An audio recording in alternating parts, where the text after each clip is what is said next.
As lágrimas da chuva escorrem pela superfície de vidro da janela melancólica do quarto.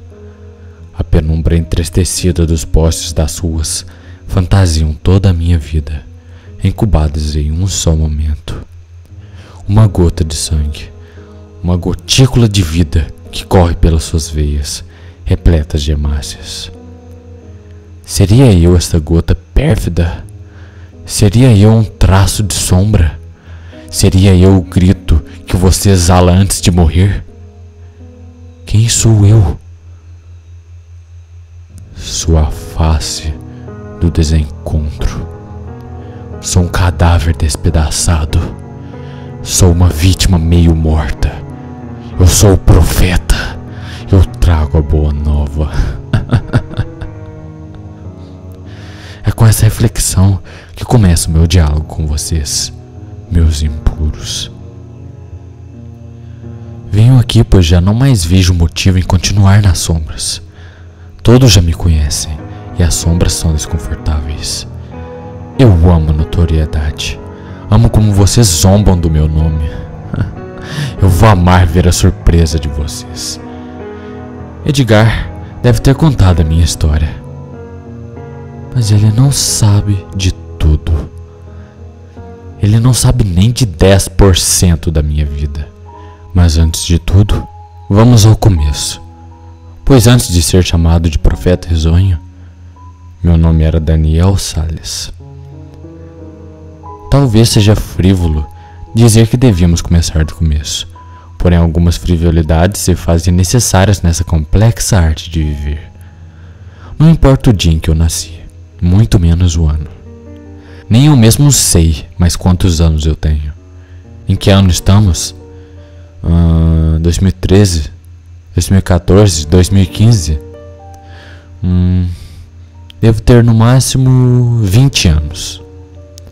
Se lhes parece estranho o fato que eu não tenho certeza da minha idade, verão em breve que esse é o mínimo que alguém como eu podia sofrer. Quando eu era mais novo e ainda me chamava Daniel, eu tinha um irmão. Era uns 3 anos mais velho que eu. Se chamava Lucas. Morávamos juntos eu, ele, meu pai e minha mãe, na cidade natal, Balneário Camboriú, interior de Santa Catarina. Ele havia sofrido um acidente quando bebê e vivia numa cadeira de rodas. Nunca lembro bem o que realmente houve. Só lembro da cadeira de rodas. Éramos bem próximos. Ele era um menino engraçado e bem-humorado, sempre fazendo piadas com tudo. Foi mais ou menos quando ele fez 12 anos que o evento trágico ocorreu. Lucas ficou louco. Foi o choque mais esquisito que eu já vi. Ele estava na internet, lendo um dos blogs bizarros que ele tanto costumava rondar, quando ouvimos do quarto dele um grito. Toda a família correu e entramos no quarto para ver Lucas no chão, gritando de pavor. Ele escondia a cabeça com as mãos. Seus óculos estavam com as lentes rachadas e ele parecia tentar se proteger de algo. Seu computador estava com o monitor quebrado, como se ele tivesse metido um soco na tela. Levamos ele para o hospital, para o psiquiatra, mas nada adiantou. Meu irmão estava em pânico eterno, sempre repetindo sobre um cachorro demoníaco que o perseguia em todos os lugares, até mesmo em seus sonhos, com um sorriso macabro e uma aura profana. Pouco antes do Natal, lembro-me que entrava no quarto do meu irmão para chamá-lo para jantar. Ele, em sua cadeira de rodas, me olhava com uma expressão de medo puro.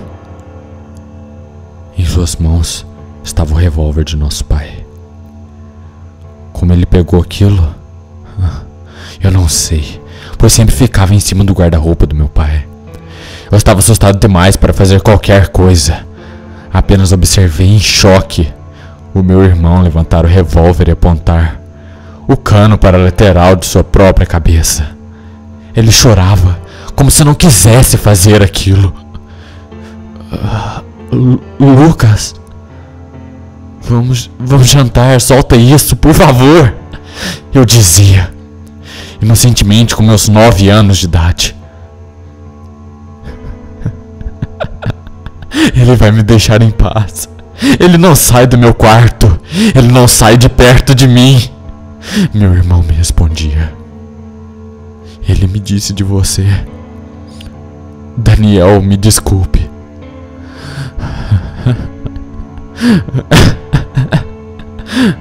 Você tem um trágico destino lhe esperando. E antes que eu pudesse fazer qualquer coisa, ele puxou o gatilho. O sangue espirrou na parede do quarto junto com os pedaços do seu cérebro. Por muitos anos, essa cena ficou guardada na minha memória. Minha mãe entrou em depressão por vários anos. Meu pai também. Até que mudamos-nos para Florianópolis. Passei o resto dos anos evitando todo tipo de contato com a sociedade.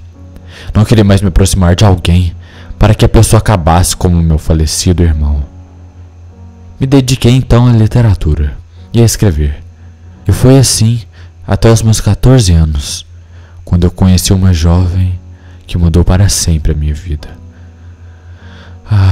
Era a garota mais linda que eu já havia visto em toda a minha vida.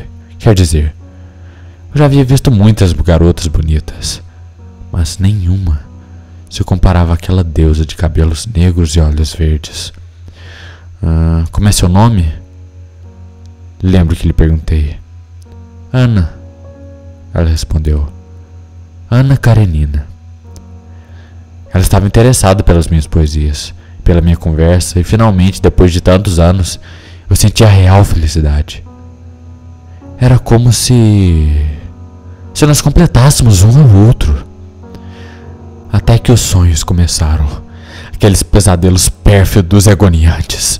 Eu sonhava com meu irmão morto vindo me buscar. Sonhava que era um garotinho de novo e um homem muito alto segurava a minha mão e me guiava para a floresta e me dizia: que sorriso lindo você tem, amiguinho. É tão bizarramente lindo. E pelos dias eu tinha aquela sensação de estar sendo observado.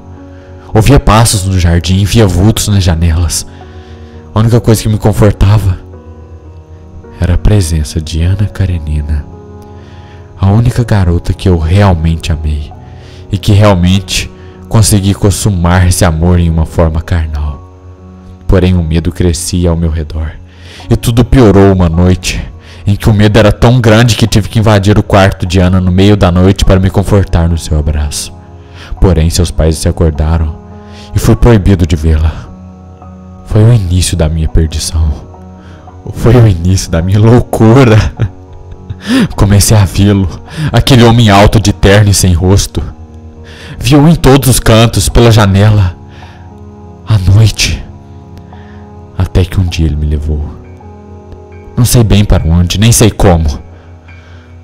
Só sei que quando dei por mim, estava em uma espécie de prédio abandonado no meio da selva extremamente fria, usando um grosso casaco preto que não era meu, encapuzado, com uma máscara no rosto.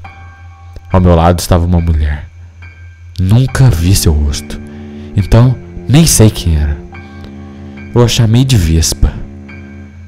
Ela usava um pesado e amarrotado casaco bege.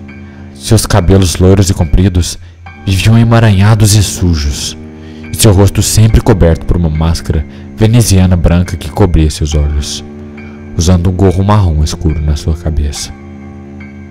Ela nunca falava nada, porém ao contrário de mim, que usava uma faca, ela matava suas vítimas com dentadas. Usava uma espécie de dentadura pontiaguda metálica em sua boca. Em volta de seus lábios havia sempre uma crosta grudenta vermelha escura, que eu suponho ser sangue. Por isso mesmo, não reclamava dela não abrir a boca para mim. Nunca nem ouvi sua voz, mas sabia que ela era escrava do tal homem de terno, assim como eu. E havia algo errado ali. Ela não parecia humana. Quer dizer, ela era humana por fora, mas como se sua humanidade fosse somente uma casa. Por dentro dela era algo muito mais profano contido. E eu... Por que eu não era assim? Por que eu era tão consciente das minhas ações? Com o tempo fui percebendo que minha consciência não era constante. Pelos dias eu quase não tinha controle das minhas ações, como se outra pessoa controlasse meu corpo. Pela noite, eu tinha um nível de lucidez maior, mas era sempre dormindo por desejos de matar e tentações. Bem, a primeira pessoa que eu matei por ele me marcou. Eu estava na entrada de um matagal em Florianópolis. Ele estava caminhando pela calçada tarde da noite. Não lembro quantos anos eu tinha, mas devia ser uns 5 anos mais velho que eu. Ruiva. Usava óculos. Disso eu me lembro muito bem. Andava apressada, olhos rápidos, olhando para os lados. Com certeza o homem de terno estava perseguindo faz tempos. Ela passou por mim, mas eu me mantive quieto, escondido nas sombras. E a deixei avançar por algum tempo. Depois a persegui cautelosamente. Não sei de onde surgiu aquela minha habilidade de caminhar sem ser percebido, ou até mesmo de matar a garota. Eu simplesmente fazia. A cada passo que eu dava na direção dela, meu transe aumentava. Era como alguém com sede avançando em direção a um copo d'água. Eu estava muito perto e propositalmente fiz um barulho com os pés para que ela me notasse. Ela me viu e abafou um grito. Fez a burrice de correr para dentro da floresta. Eu quase soltei uma risada ali mesmo. Corri para o meio das folhas e me escondi. Ela parou de correr um tempo depois, olhando para os lados, perdida. Eu já não me aguentava mais. Saí do meio das árvores e a derrubei no chão. A sensação da minha faca perfurando a carne jovem e feminina daquela mulher valeu mais a pena do que todos os prazeres deste mundo. Fui esfaqueando-a com força e brutalidade, enquanto ela gritava desesperada por ajuda. Mas ninguém a ouviria. Ninguém a ouviu. Quando ela morreu, iniciei um processo que, por mais que fosse a primeira vez que eu realizava, me parecia extremamente familiar. Eu havia trazido alguns sacos plásticos comigo. Removi os órgãos dela, um por um. Ensaquei-os e pus dentro do corpo oco dela. Depois removi os olhos e cortei fora a sua língua e a pendurei em cima de uma árvore. A imagem daquele cadáver lindamente trucidado está marcada até hoje em minha mente. Ai, que bela imagem. Os dias seguintes eu reunia toda a lucidez que eu podia para ir visitar Ana Karenina. Houve pontos em que consegui gritar pelo seu nome. As raras vezes que eu dormia, sempre tinha pesadelos. A maioria deles com um garoto em uma cadeira de rodas que vinha me visitar, com metade da cabeça estourada. Me perseguia por um labirinto infinito. E então eu acordava, suado e ofegante. Todas as vezes. Estava eu então em uma fatídica noite, em meio às ruínas do prédio abandonado, tentando evitar a presença maligna de Vespa. Quando finalmente tirei minha máscara, eu observei. Era uma máscara muito simples, completamente branca. Parecia com aquelas de teatro, sabe? Aquilo simplesmente não podia me representar. Aquela máscara era meu rosto. E meu rosto não podia me representar assim. Busquei uma lata de tinta preta que havia no porão e comecei a pintar com o dedo um dos olhos. Por usar muita tinta, 2 gotas escorreram, formando algo parecido com lágrimas. Xinguei. Usei menos tinta no outro olho e pintei em uma testa o símbolo do homem de terno, um círculo com um X no meio. Mas eu sentia que algo faltava. No momento lembrei do meu irmão. Ele dizia que o cachorro que o perseguia, com um sorriso macabro. Sorriso macabro? Me pareceu interessante. Aquela máscara seria uma homenagem eterna ao meu falecido irmão.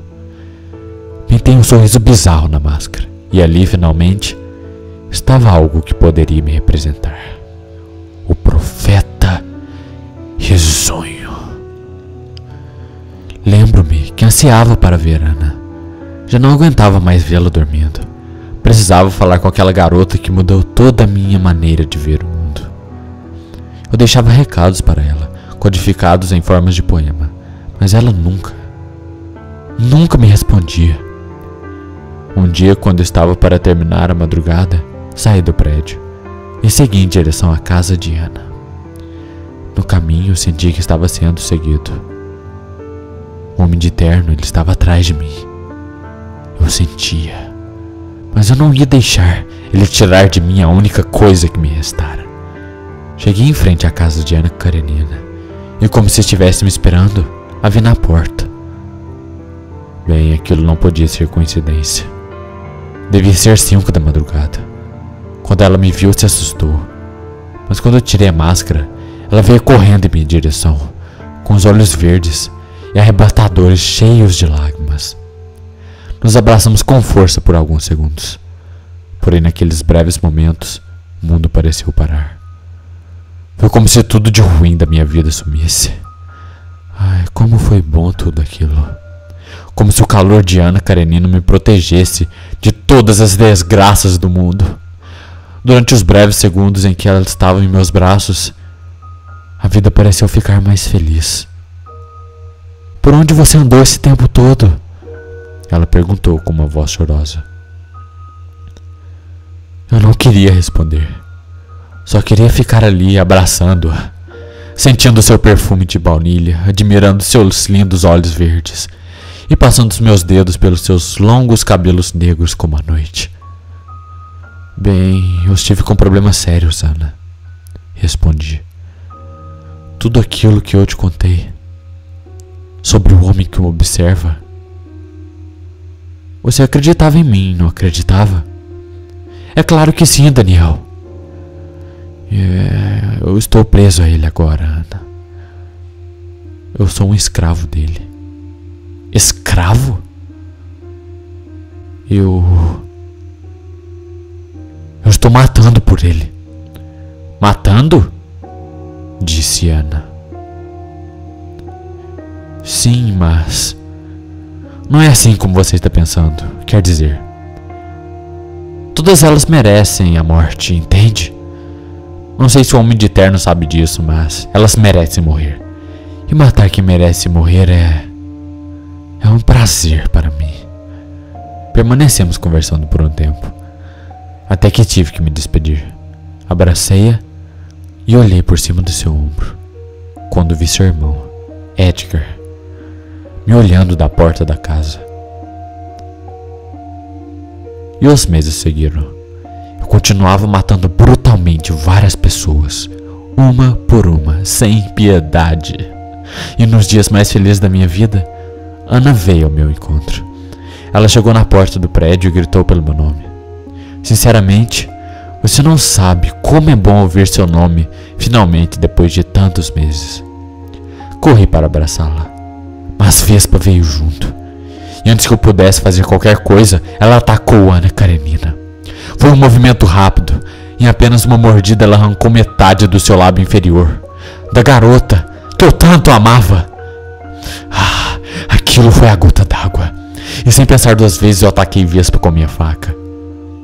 Bem, se você nunca viu a luta entre 2 proxies, não sabe o significado da palavra luta. Na verdade, nem posso descrever aquilo com palavras, pois eu não conheço palavras em nenhuma língua humana que possa descrever aquela noite. Em um segundo, nós estávamos em um local muito diferente, uma dimensão cinza, sépia, sem cores, em que diversas crianças nos observavam. O homem de terno estava ali, e eu entendi tudo. Eles estavam assistindo à luta. Olhei para a Vespa e ela rosnou. Corri então em direção a ela, para um combate incessante que durou muito tempo. Não posso informar ao certo quanto foi, mas quando finalmente acabou, Vespa estava destroçada no chão, à minha frente. Eu estava de volta ao mundo real, e Ana Karenina me disse que passaram-se meses, e havia algo diferente. Minha lucidez. Minha consciência estava no auge. Eu não sentia mais a influência do Homem de Eterno sobre mim. Peguei rapidamente Ana pelas mãos e corri dali.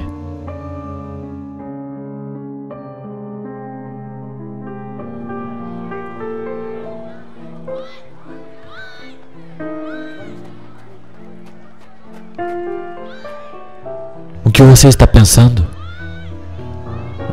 Nada demais. Continue jantando. Estávamos em um restaurante, comendo. Por motivos óbvios, eu havia guardado minha máscara e trocado minha roupa suja de sangue. Eu olhava para a mesa pensando em tudo que havia acontecido nesses últimos meses. Eu não podia parar de matar. Finalmente eu havia achado uma vocação para a minha vida. Matar pessoas que mereciam morrer era minha missão.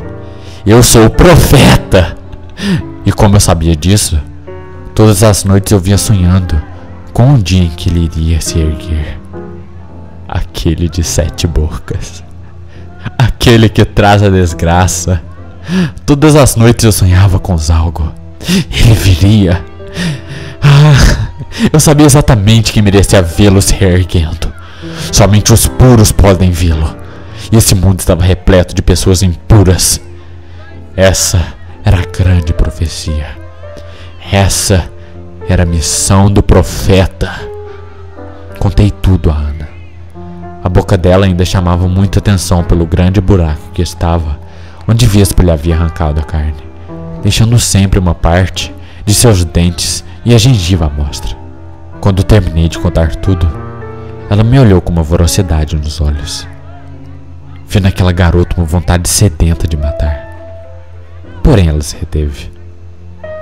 Com tantos assassinatos que nós precisamos cometer, se esse assunto chegar à grande mídia, o que irão falar? Ela indagou. Refleti por um momento e então sorri. Dirão o que deve ser dito. Dirão nada além da verdade.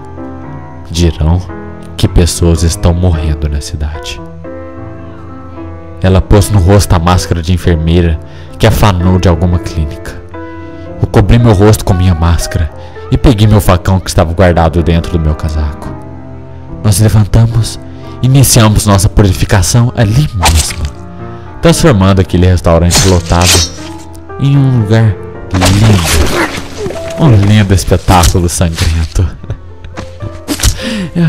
E é assim que vivemos até hoje. Reuni alguns seguidores que contribuem para a minha causa e juntos formamos os profetas.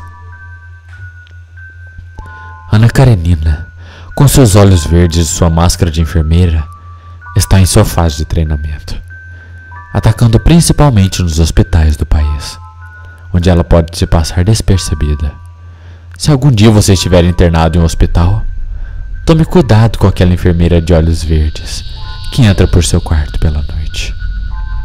O profeta voraz, com sua máscara de gesso branca, onde está pintada uma bocarra preta e animalesca escancarada e 2 olhos negros. Ele é nosso garotinho canibal. Ele irá amassar sua cabeça com um martelo e devorar seu fígado em nome de Zalgo. O profeta avarento, com seu rico robe dourado e sua máscara de raposa. Você irá gritar quando acordar, acorrentado na mansão dele, e ser torturado até a morte, ou ser estuprado por seu irmão, o profeta bizarro, com sua máscara de touro, seu sobretudo vermelho e sua faca de açougueiro.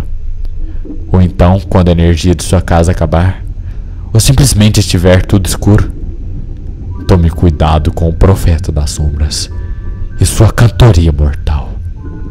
Todos somos profetas. Nós vamos cuidar para que quando Zalgo vier, somente os puros possam observar sua gloriosa chegada.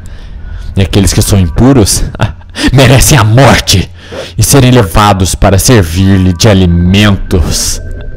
Todos eles seguem a mim, o seu líder. Não preciso falar de mim. Você já ouviu muito. Eu sou o sorriso mais cadavérico das vítimas. Eu sou aquele que te observa, aquele que te guia até a arca, aquele que infesta seu cadáver de vermes. Eu sou aquele que enfrentou a morte Eu sou aquele que esfaqueou a vida. Eu sou aquele que vai te matar.